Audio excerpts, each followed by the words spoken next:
Pesan Angelina Sondah untuk Alia Mas Said dan Tarik Halilintar. Mantan politisi Angelina Sondah memberi pesan haru untuk Alia Mas Said dan Tarik Halilintar.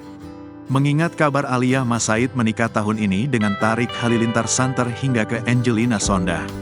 Artis Angelina Sondah yakin jika Alia Mas Said dan Tarik Halilintar kompak ingin menjalani hubungan yang serius. Meskipun Angelina Sondah belum resmi diberitahu putri sambungnya, Alia Mas Said terkait rencana nikah dengan Tarik Halilintar tahun ini. Padahal sudah dikabarkan akan nikah dengan Tarik Halilintar tahun ini, Alia Mas Said belum memberitahu ibu sambungnya, Angelina Sondah terkait rencana tersebut. Bukan hanya Alia, Angelina Sondah mengatakan hal yang sama juga dilakukan oleh Tarik Halilintar. Hal ini diungkapkan Angi, sapaan akrabnya saat menjadi bintang tamu dalam acara televisi pagi-pagi Ambyar baru-baru ini. Dalam acara tersebut, istri mendiang Aji Mas Said ini sempat ditanya soal rencana lamaran putri sambungnya. Kendati begitu, Angelina Sondah mengaku belum mengetahui rencana tersebut. Belum tahu, katanya, dikutip Kamis, tanggal 6 Juni tahun 2024. Belum tahu apa belum boleh diberitahukan, tanya Rian Ibram. Belum diberitahukan secara resmi, terang Angi. Diungkapkan Angelina Sondah, ia memang belum mengobrol soal rencana pernikahan Alia dan Tarik. Padahal belakangan, pernikahan mereka yang dikabarkan akan digelar dalam waktu dekat sudah membuat heboh publik.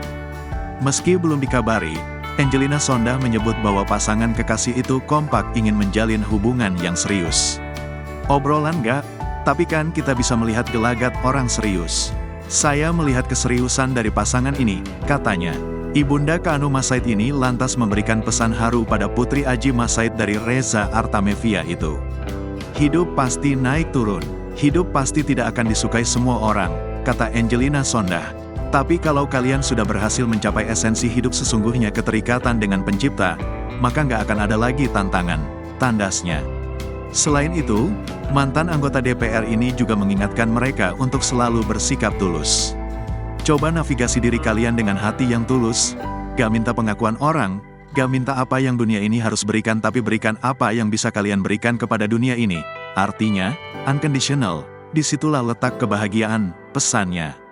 Sebelumnya kabar Alia Mas Said bakal menikah dengan Tarik Halilintar tahun ini diungkap oleh Amel Carla, sahabat dari Alia. Ia mengaku Alia dan Tarik sudah melakukan persiapan yang akan dilakukan tahun ini. Tahu enggak ya? Tanya orangnya langsung aja kali ya. Insya Allah tahun ini, ucap Amel Carla dilansir dari laman YouTube Trans7, Rabu, tanggal 8 Mei tahun 2024. Namun, saat ditanya soal tanggal pasti pernikahan Alia dan Tarik, ia enggan menjawab. Artis cilik tersebut merasa hal itu bukanlah ranahnya untuk menjelaskan. Sebab, keduanya masih sibuk melakukan persiapan untuk menyambut pernikahan mereka. Kalau tanggal pasti, yang pasti sudah persiapan mereka, aku enggak bisa bilang, ujarnya. Diketahui, Alia dan Tarik telah menjalin hubungan di penghujung tahun 2023 lalu. Walau baru putus dari Fuji, Tarik mantap untuk serius dengan Alia. Ia pun tak segan memperkenalkan Alia kepada keluarga besar.